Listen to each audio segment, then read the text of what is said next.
بسم الله والحمد لله والصلاة والسلام على رسول الله وعلى آله وأصحابه أجمعين. We are on hadith number 107.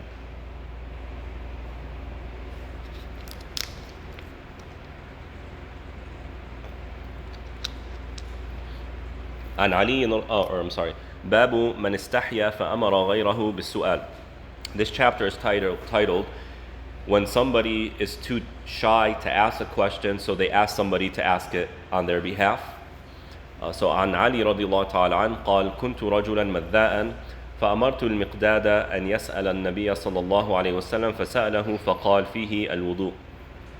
So here Ali رضي الله تعالى عنه says that he had a certain condition that sometimes afflicts men, and he was too shy to ask the Prophet ﷺ because he's married to his daughter. Right? So Ali is married to Fatima radiallahu ta'ala anha, and he felt too embarrassed to tell the Prophet that I have this condition, and even though I'm married to your daughter.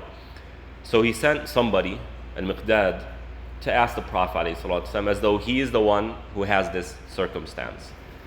And the Prophet ﷺ told him that he needs to make wudu. Now, I don't want to get into the details as it has to do with male physiology. But the idea here is, in the previous hadith, you had a female companion who went and asked the Prophet ﷺ a question that people might find to be a little bit embarrassing. But nonetheless, she said, this is knowledge. This is me wanting to apply the religion correctly. I'm not going to be shy of that. So she went ahead and asked. While someone else, because of certain circumstances, he went a different route, right? So both got what they needed, and that is knowledge of the religion. Right? The sensitivity of the question did not prevent them from finding the answer. However, different circumstances led each one to take a different route. Right? So if there's something that you find embarrassing, either about yourself or somebody or somebody that the one you're asking knows about, you don't have to tell them that, hey, this is happening so and so. That's perfectly fine. I always have people coming and saying, I know someone this is their case, what would you advise them? And I know it's that person, right? It's kind of obvious, but we have to respect these boundaries, and we have to respect people's privacy as well. باب ذكر العلم والفتيا في المسجد. This chapter is about disseminating knowledge and giving fatwas in the masjid. عن عبد الله بن عمر رضي الله تعالى عنهما أن رجلا قام في المسجد فقال يا رسول الله من أين تأمرنا أن نهل؟ فقال رسول الله صلى الله عليه وسلم يهل أهل المدينة من ذي الحليفة ويهل أهل الشام من الجحفة ويهل أهل نجد من قرن. قال ابن عمر رضي الله تعالى عنهما ويزعمون أن النبي صلى الله عليه وسلم قال ويهل أهل اليمن من يلملم وكان ابن عمر يقول ولم أفقه هذه من رسول الله صلى الله عليه وسلم. So here Ibn Umar رضي الله تعالى عنه was in the masjid, and a person asked the Prophet ﷺ, where does a person perform ihram? Now I believe we've probably all gone and done Umrah or Hajj, and if you go to Medina first, or if you're flying into Mecca first, the leader of the group will tell you this is where we do the ihram. This is where we put the ihram on, this is what you say, right? This is the place of ihram. So this man asked the Prophet ﷺ, when do we officially enter into the state of ihram to perform Hajj or Umrah?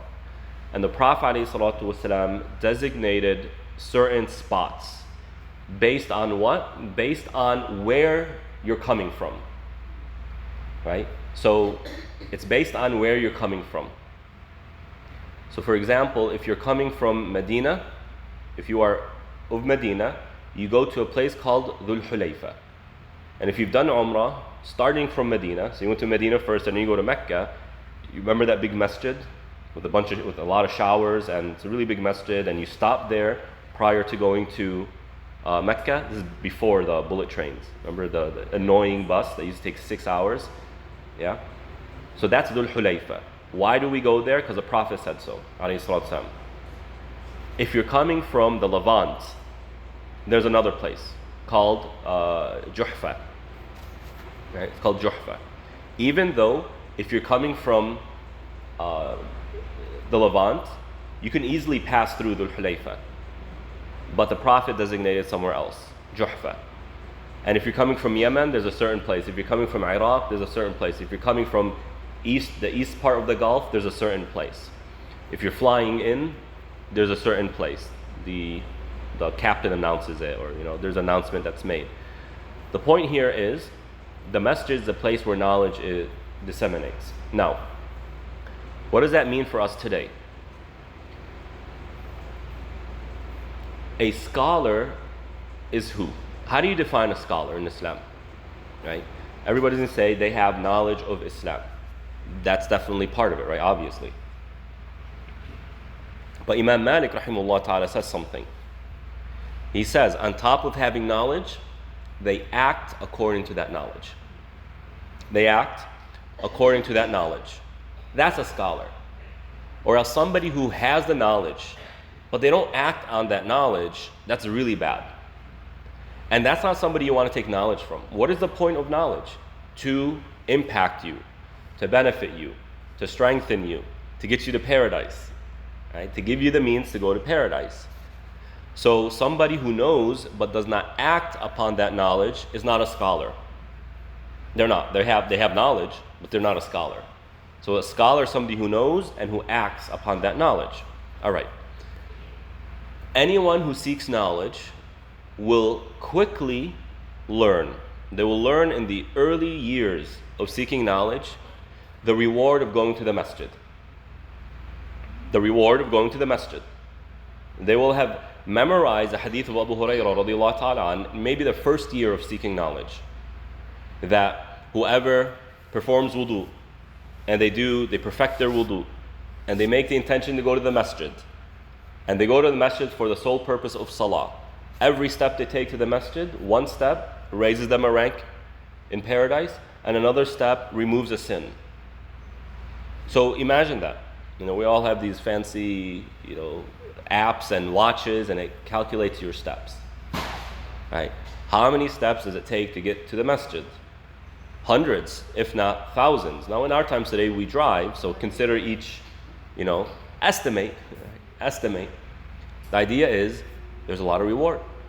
And Abu Hurairah in another hadith also says that your salah in a congregation is 25 to 27 times more rewarded than if you pray alone. And the more people in the congregation, the more reward. Right? And we also know that every moment you spend in the masjid, you get hasanat.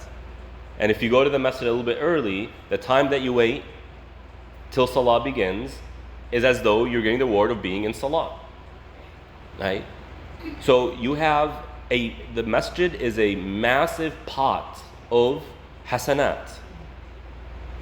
Now, what I said just now, a scholar is who? Somebody who knows and acts upon that knowledge. Do you think a scholar who knows this is not going to frequent the masjid? Obviously. So, where do you find scholars? In the masjid. Not on YouTube, not on Instagram, not on Facebook.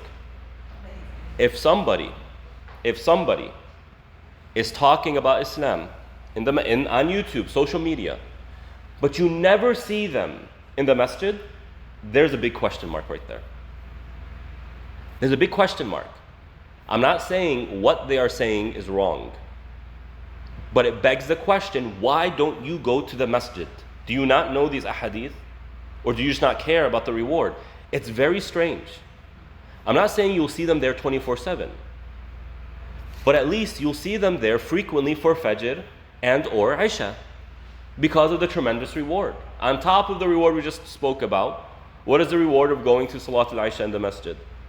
It's as though you prayed half of the night.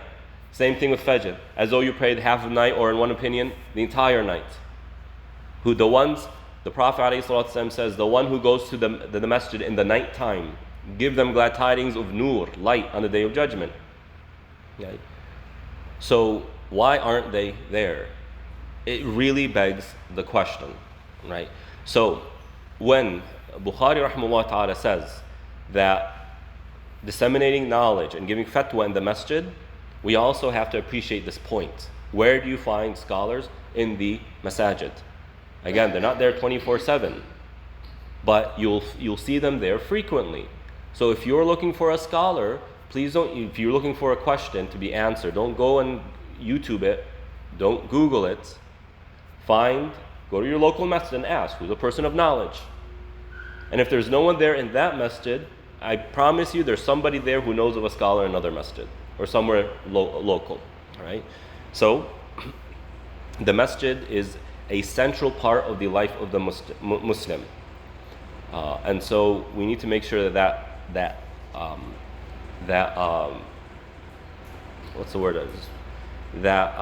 spirit remains in the Muslim community, especially those of knowledge. باب من أجاب السائل بأكثر مما سأله. The chapter of responding to somebody's question with more than what they asked for. Right? وعنه رضي الله تعالى عنه أن رجلا سأل النبي صلى الله عليه وسلم ما يلبس المحرم قال لا يلبس القميص ولا العمامة ولا السراويل ولا البرنس ولا ثوبا مسه الورس أو الزعفران فإن لم يجد النعلين فليلبس الخفين وليقطعهما حتى يكونا تحت الكعبين. All right, so here a person asked the Prophet ﷺ, what should a person wear for ihram? So men have certain guidelines in terms of what they can and can't wear in ihram. Women don't, right? For women, they shouldn't cover their face, but beyond that, it's just their regular clothing. But for men, it's different. So here, the person's asking the Prophet, what should a person wear? But the response of the Prophet is what you shouldn't wear. So he's giving him more than what he asked for. Now, by knowing what you shouldn't wear, you automatically can infer what you can wear, right? But the point here is the following. If somebody asks you a question about the religion, and you can give them more information than what they're directly asking for, then do it. Why? Because that's part of generosity. You're benefiting them more than what they initially asked for. So the idea is, when you give somebody knowledge of Islam, you're benefiting them. And so don't keep it simple to exactly what they asked for. If you can expand a little bit, in a way that's relevant, by the way, because some people, when they answer, they just go on tangent and tangent and tangent and tangent. They spend 30 minutes talking, and they don't even answer the question. And what they spoke about has nothing to do with the question, right? So don't do that. But the idea is, part of generosity is giving them a little bit more than what they asked for.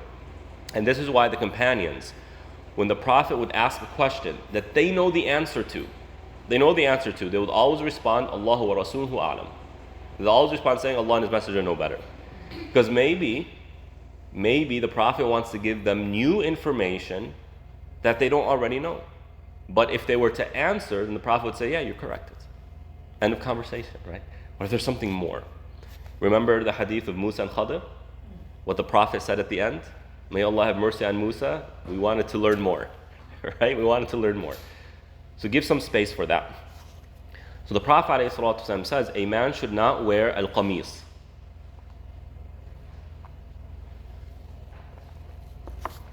A qamis is that which has buttons. In the Arabic language, a qamis is that which has buttons. Wala al-imama. Imama is the turban, what they wear on the head. Wala sarawil.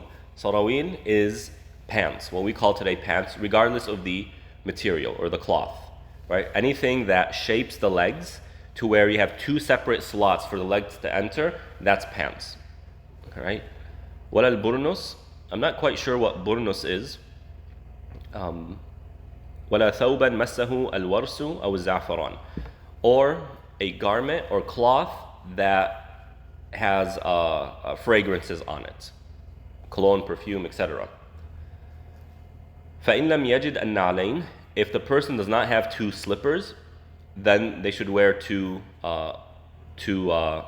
Khuf is made of leather, and it wraps around the entire foot, going above the ankle, right? And the Prophet said, if the person doesn't have two slippers, then they could wear this type of sock or shoe, leather shoe, but they should rip the top part so that it's under the ankles, right? Under the ankles. Okay, let me summarize this for you all. In another hadith, the Prophet ﷺ says, don't wear that which is makhit, that which makhit, right? And people misunderstand this to think it's coming from khayt, which is yarn. That they say anything, they think that it means anything that is tailored, yarned, sewed, you're not allowed to wear. So then when they look at their ihram clothing, they're sitting there looking at it. This is yarn. Makhit doesn't mean yarn. Makhit means that which shapes the body. That's the clothing, that which shapes the body. So a man is not allowed to wear clothing, whether they're on the head, the body, the feet, that shapes that part of the body, that shapes that limb. Hence the pants, you can't wear pants. Hence the qamis, because you have two slots for the arms, right? Hence the khuf, because it shapes the foot. Slippers don't, sandals don't. Right? So this is why people wear that cloth that wraps around them.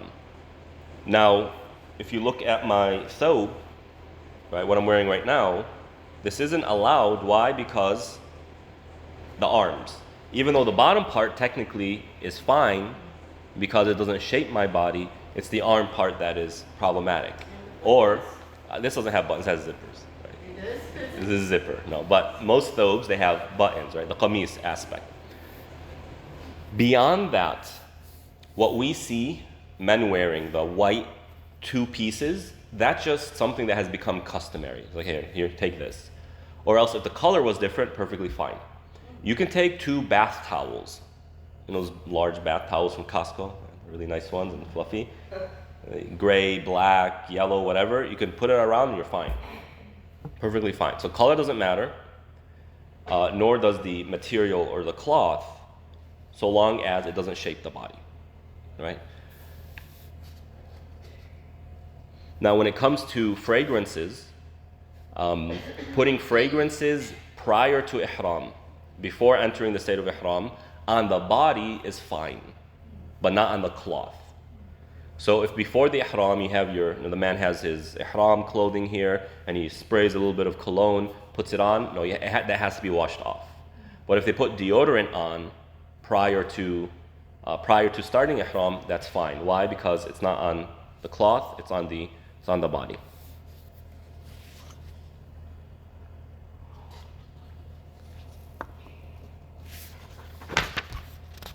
All right, with that we conclude the unit on knowledge, and now we get into Kitab al-Wudu, the unit on wudu.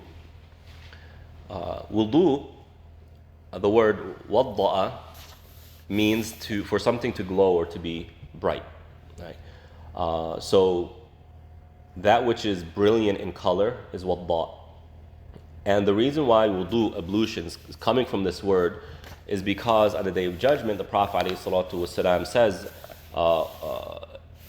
يعرف أمتي, what's the beginning of the verse, the hadith? Basically, my ummah will come on the Day of Judgment, غُرًّا مُحَجَّلِينَ مِنْ أَثَرِ الْوُضُوءِ.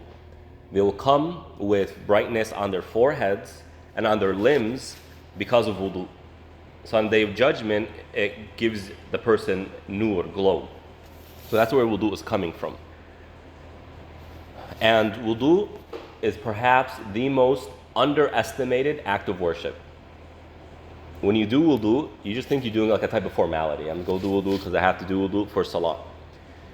There is tremendous reward in wudu. Tremendous reward in wudu. From purifying sins, among others, that I'm sure some of which will appear in this unit, so I won't go into the specifics. The idea is, wudu is an act of worship that you get a lot of reward for. And Therefore, we should be very grateful for wudu as more than just a formality prior to salah. And also, if we have a moment, we have a little bit of extra time to redo wudu before salah, then to do that as well. Even if you have wudu, you can redo wudu, you can do it again. It's for extra reward, even though you don't technically need to do it, right? So if you have a minute, do it. There's a lot of reward in it. باب لا تقبل صلاة بغير طهور. Salah is not accepted without purification. Now, what is the rationality behind wudu? Why do we perform it? Like, what's the deal? Abu Hanifa says, wudu is nothing more than cleaning your body. Like, it's a physical cleansing of the body. And for that reason, he doesn't view it as an act of worship. This is why if you follow the Hanafi school, if you take a shower without doing the formal acts of wudu, you have wudu. If you jump in the pool, right, without making intention for wudu, you have wudu. I don't agree to that opinion. I think wudu is an act of worship. But aside from that, what is the purpose? Is it simply to be clean? Part of it, yes. Okay, well, why? What's the relationship here? Notice something. Watch documentaries about polytheism, about mushrikeen, like their acts of worship and whatnot. Watch the way the acts, their rituals, what they do, whether Hinduism or Roman paganism or whatever. You will watch them and feel an amount of discomfort. Why? Because of the lack of hygiene and the uncleanliness that is somehow intertwined with their acts of worship. So, for example, in India, there's this holy river. What is it called? The Ganges, right? Whatever it's called. If you go on the US Embassy in India, they advise American tourists not to enter that pool because of hygienic concerns, right? They see it as a holy site. When you look at, I've seen these travel vloggers, they go to different parts of the world. One went to a certain country that practices polytheism, and they, every morning, will poke a hole in a cow and drink its blood fresh. Right? In for example, some places that find cows to be holy, they will take the dung of the cow and use it in a certain way. That's not coincidence. The further away somebody gets from Allah, the more they get involved in these unhygienic, gross practices. Why? Because Allah subhanahu wa ta'ala is the source of purity. He is Al-Quddus. He is the pure one. Any and all purity goes back to Him. And therefore, the further away somebody gets from Allah, the further away they get from His name, Al-Quddus, the pure one. And you see this. And so, when somebody wants to become a black magician, they start wanting to work with the shayateen, the jinn. They want to be a fortune teller, getting their information from the jinn. In order to do that, that individual needs to go through they need to do certain things to convince the jinn that you're serious about this. What do those things include? They include doing the most unhygienic, unsanitary things. Where are the shayateen according to Islam? The dirty places. The places of impurities. That's where they go. That's not coincidence, right? So there's something about cleanliness that is extremely important to human well-being. And look, we don't have to go to the extreme of what I was just giving examples of. If you see somebody walk in whose clothes are worn out and dirty, and they're not groomed. Clearly they haven't had a haircut in a long time. Clearly they haven't taken a shower in a long time. What are you going to think of that person? Not necessarily. You're going to think that, man, what's the deal with this person? They're off. Something's wrong. Something's wrong, right? So there's something about cleanliness that is important to human well-being. Mental, physical, and spiritual. And take this.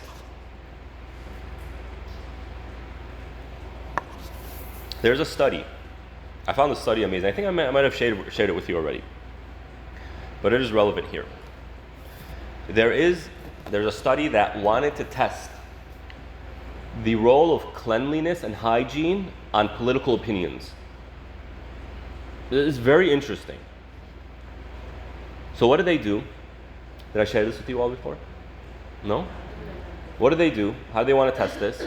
They took a group of people, sat them down next to a trash can that had something very potent in it. The smell was really bad, very pungent. And they started asking them questions to gauge where they are in the political ideology, liberal, conservative, whatever. And then they did a similar experiment, brought a group of people, sat them down next to a hygiene hand sanitizer with a good smell. So they're sitting down next to them as a hand sanitizer. And they clearly notice there's a hand sanitizer right here. Ask them a series of questions that is political in nature. What do they find? They found that those who were sitting next to a trash can that smelled bad had more liberal views, whereas those who were sitting next to the hygiene kit had more conservative views. Now, as Muslims, when we say liberal, conservative in the modern context, we're not liberal, we're not conservative, we're Muslims. We have a completely different paradigm. But the idea is what? When you are in an environment that's clean, it's better for you. But when you're in an environment that's unclean, it affects you. Remember when your kids were young and there was a mess everywhere? Always? I mean, how did that used to impact you? It frustrates me. It's like I'm agitated, right? That's very normal. Hence, so doing something as simple as cleaning your bed is good for one's well-being. It actually gets their energy going. Something as small as cleaning the bed. Cleanliness is part of human well-being. And therefore, before entering upon Allah and talking to Allah, we go through a simple process that's meant to tell our minds and our spirits and our hearts, our souls and our hearts, I am a clean person. And it's also reminding us that if you want to be near to Allah, you must be clean in heart. Right? Now, I'm not saying that if somebody is a little bit dirty, that somehow they're more distant from Allah, physically speaking, but it's primarily the soul. Right? So, this is why wudu is the key to salah, and why it's such an important act of worship, and why salah is not accepted without purification. Now, I want to give you a very important principle when it comes to acts of worship.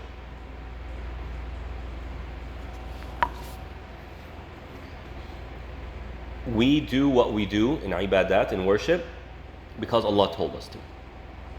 While I just gave you the potential rationale behind the concept of wudu, if we were to say none of that applies, like there's no correlation between wudu and spiritual well-being or human there's nothing. There's seemingly no benefit to the mind, body, or soul. When it comes to wudu, we would still do it. Why? Because what is the primary function of ibadah? What is the primary function of worship? To submit to Allah. That's what it is. And so the scholars don't get carried away with the why of worship. Why do we perform wudu? Why is wudu, you start with Why is the face before the arms? We don't ask these questions. Why is Dhuhr four rak'ahs silently? Why is Fajr 2 rak'ahs out loud? Scholars don't ask these questions. Why? Because the purpose of worship is submission. And if I won't submit to Allah except if I am convinced, that's not submission to Allah, that's submission to myself. So Islam, the religion, Quran, Sunnah don't really go out of their way to explain why we do what we do in acts of worship. Because the primary function of worship is to submit to Allah. So when somebody comes and they ask a question, Shaykh, I have some things to do. Let me just pray Dhuhr 30 minutes early. What's the difference? I prayed it. The difference is you didn't do what Allah told you to do. That's the difference. You mean if I pray Salah 30 seconds, if I start Salah 30 seconds before the adhan enters, my Salah is invalid? 100% yes. Why? What's the big deal? It's only 30 seconds and. The big deal is this isn't what Allah told you to do. The purpose of worship is to submit.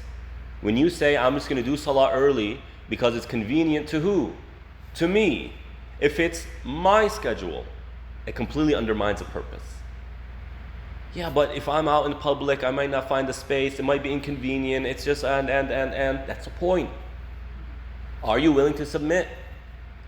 Irrespective of the conditions. That's the point. Shaykh, why can't I just pray in the car? Why do I have to stand up? Because that's what Allah said. It's not about your convenience. It's not about what works for you. It's about, are you willing to do what Allah tells you to do? Because He told you to. That's the function of worship. Right? That's the spirit of worship. So, I want to make that clear. While I just gave a perhaps rational explanation as to the function of wudu, even if we don't have that rational explanation, we're still going to perform because it's what Allah said. It's submission to Allah subhanahu wa ta'ala. عن أبي هريرة رضي الله تعالى عنه قال قال رسول الله صلى الله عليه وسلم لا تقبل صلاة من أحدث حتى يتوضأ قال رجل من حضرموت ما الحدث يا أبا هريرة قال فساء أو ضرات. Abu Hurairah radiallahu ta'ala anhu says that the Prophet alayhi salatu wasalam said, your salah, if you have done a hadath, if you have done that which makes you spiritually impure, your salah is not accepted until you perform wudu. So there's this fiqhi concept that's called spiritual impurity, hadath. Right? It's called hadath. Now, when a person is spiritually impure, it's just a term. It doesn't mean anything in terms of your day-to-day life. It doesn't mean anything in terms of what you can and can't do. But I just want to make sure that we don't understand this as you're dirty right now, ew, get away. No, it's just a term, right? What causes a person to enter into a state of spiritual impurity that requires wudu? Of course, excuse me.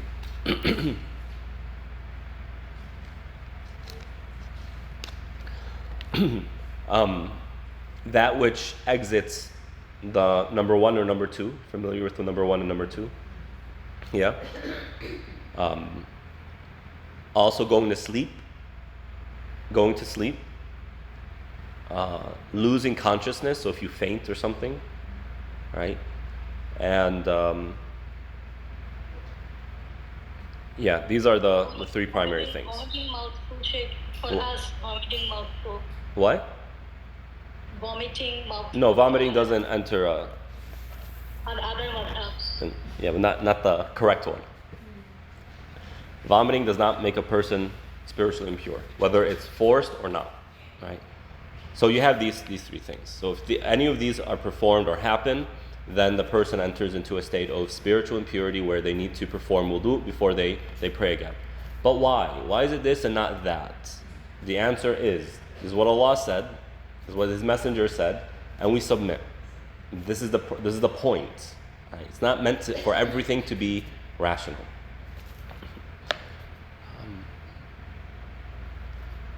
Babu fadl al-wudu. the chapter on the virtue of wudu, like the reward that is attributed to doing wudu. وعنه رضي الله تعالى عنه قال سمعت رسول الله صلى الله عليه وسلم يقول إن أمتي يدعون يوم القيامة غرا محجلين من آثار الوضوء فمن استطاع منكم أن يطيل غرته فليفعل. So here Abu Hurairah رضي الله تعالى عنه says, my ummah will be called on the day of judgment while having the brightness in their forehead and in their limbs, their arms, because of wudu. So this is what I mentioned earlier. And then here it says, whoever can increase their place of wudu, then they should do that. In other words, if you have extra water to go beyond the necessary places of wudu, go ahead and do that. So we know that when you wash your arms, it's up to and including the elbow, right? Here it's saying if you could go beyond that, do it. Meaning go up to your upper arm and reach your shoulders. With your feet, it's up and including the ankles, right? If you go above that, go ahead and do that. Now, when you research this hadith and you compare what's being said here to what the Prophet used to do, the Prophet never went beyond the designated places of wudu, right? He didn't go all the way up here. He didn't do that. Yet, it's said here. So this drew a question mark in the minds of scholars of hadith. Remember what I said several weeks ago? This idea where you cannot question hadith, that's utter nonsense. That's utter nonsense. But there's a certain method, a certain way you enter into the realm of questioning hadith. The people who come and say, I don't trust hadith and whatnot, they're ignorant people who have never read a single book on hadith, despite there being tens of thousands of volumes written on hadith. No, there are legitimate questions, like, why is this being said here, yet the Prophet never performed it? And the part of being a prophet is that he would be the first person to do what he says. So this drew the question, scholars began to research. What is the conclusion of that research? They found that this portion, if you can go beyond the place of wudu, do it. That's not something the Prophet said. That's the statement of Abu Hurairah himself. This is what Abu Hurairah is saying this. Right? فَمِنِ اسْتَطَاعَ مِنْكُمْ أَنْ يُطِيلَ غُرَّتَهُ فَلْيَفْعَلْ. That's Abu Hurairah speaking. But it somehow got intertwined with the hadith. Right? So, how does that happen? I'll tell you. A few weeks ago, I gave a khutbah here, and my professor, who's my teacher in public speaking, he was here, right? He heard. And I told him after the khutbah, I didn't know you'd be here. I would have, let you do the khutbah. He said, no, I wanted to hear you. He says, I have some comments, right? So, yeah, what's your feedback? One of the feedback that he gave me is that when you translate a verse, you have to translate it all. And you have to make it clear to the audience that this is the translation of the verse. And when you're done translating, you signal to the audience that you have finished translating. Why?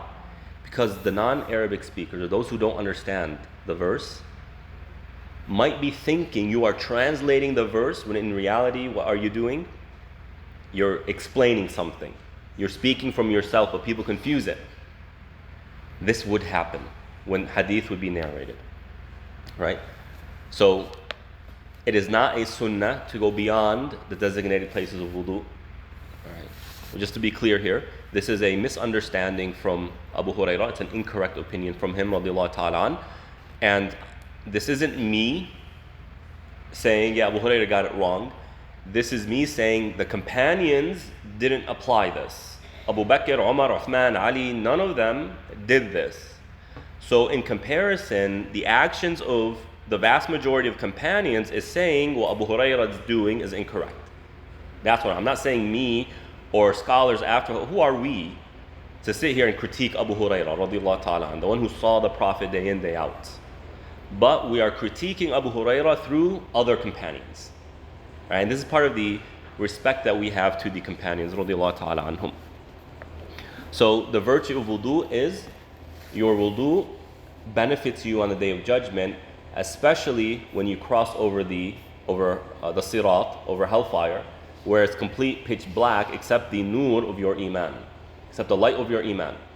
The more light that's emanating from you, the quicker it is for you to go across and the easier it is for you to go across. And the Prophet ﷺ says that on the day of judgment, when his ummah is crossing over the sirat, there are some people whose nur is so strong that they'll be able to cross over the sirat in the blink of an eye. You just go right over it in the blink of an eye, as though they're like a lightning bolt, one place to another. And there are other people whose nur is so limited that it just barely comes out of their toe. They have just a tiny dot of nur, light, coming out of their toe and even he says sometimes it turns on, sometimes it turns off. Like a dying light bulb. Yeah, flickering, not even flickering. It just turns off and then turns on for a little bit, and turns off and turns on for a little bit. So again, don't underestimate wudu. You are equipping yourself with something necessary for your success in the afterlife, especially going over the sirat. باب لا يتوضأ من الشك حتى يستيقن. The chapter of not redoing wudu because you are unsure if you still have it. Okay, well, what's going on here? عن عبد الله بن يزيد الأنصاري رضي الله تعالى عنه أنه شكى إلى رسول الله صلى الله عليه وسلم الرجل الذي يخيل إليه أنه يجد الشيء في الصلاة. So here you have someone who was complaining to the Prophet, Ya Rasulullah, when I'm praying, I just keep getting this feeling that I lost wudu. Today, this is called OCD. Today they call it OCD. It is a serious, it's a widespread problem in our times today. What is OCD? Obsessive compulsion disorder. This is where somebody will do something multiple times to make sure that it was actually done.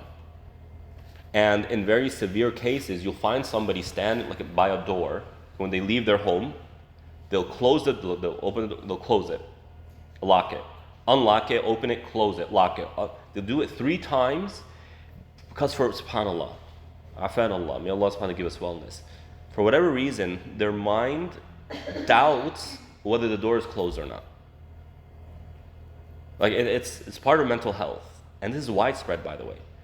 And we noticed this, we noticed a huge rise during COVID with germs. People who excessively wash their hands out of fear that there might be COVID. Right? Remember the first few days of COVID, started announcing it. I went to Costco and I remember I wouldn't touch anything with my fingers. I put it under my shirt and grab and stuff like that. Now we look at it just hilarious, funny. We just didn't know. But the fear creates this sensation where I'm constantly being threatened. And people have this. They'll wash their hands. Their hands will go so dry and they'll start bleeding from excessive washing and scrubbing. But they just can't help it. They can't help it. Right? So you'll find that people who worship Allah subhanahu wa ta'ala, their OCD pops up in their acts of worship. Have you ever seen someone do this in salah? They'll say Allahu Akbar, Allahu Akbar, Allahu Akbar. They'll do it 3, 4, 5 times. And then they'll continue. Have you seen this? I've seen it. Or somebody who keeps going to the bathroom and redoing wudu. This is OCD. Right? Or somebody who said, did I make proper intention? Did I make proper intention? This is OCD. So this man may have had something like that. He's like, Ya Rasulullah, he's complaining to the Prophet, Ya Rasulullah, I keep imagining something is exiting my body. So something's coming out. What should I do? And the Prophet said the following. فقال لا ينفتل أو لا ينصرف حتى يسمع صوتا أو يجد ريحا. The Prophet said, do not leave salah unless you hear something or you smell something. Unless you hear something or you smell something. Now in the realm of psychology today, in therapy, they use this strategy. What is this strategy? It is to rely on your senses, not on your thoughts. OCD is a problem of thoughts, thinking. The person clearly sees the door is closed, but their thoughts are saying, well, what if it's not closed? I'll give you a little bit of a glimpse, small glimpse into this. Remember the one time where you went to bed and the thought came to your mind, did I lock the door? Is the door locked? This every now and then this happens, right? What happens to your anxiety? It goes up. It's like you cannot sleep now until you go and you check. Imagine this times 100. This is OCD, right? So the Prophet gives us a way of cutting that. Because the shaitan will come and try to get you stuck into this habit. Saying, he'll come to you in salah and say, do you have wudu? Are you sure? Are you actually sure? Well, maybe when you were making wudu, you didn't get all the places. He'll come and whisper this to you. They get you into the habit of thinking this way. The Prophet says, unless you can hear it or smell it, don't worry about it. Cut it off. Your thoughts aren't what invalidate your wudu. It is actually something happening. So in Islam, if you're sitting there thinking, did I have wudu or not? This sometimes happens. You finish salah and you're going doing things and all of a sudden you start, did I have wudu? The scholars say, if these thoughts come to you after salah, ignore it. It's from the shaitan. Ignore it. It's from the shaitan. Don't worry about it. You had wudu. Right? And I'll give you another example. Once Umar radiallahu ta'ala was walking, he was making wudu from like a pot or something, and there was a young man with him making wudu next to him. And this wudu area was right next to a house. And on top of the house was somebody who was cleaning the roof. He had the squeegee and the water is kind of dripping off the roof. And a few drops of water entered into this area where they were making wudu.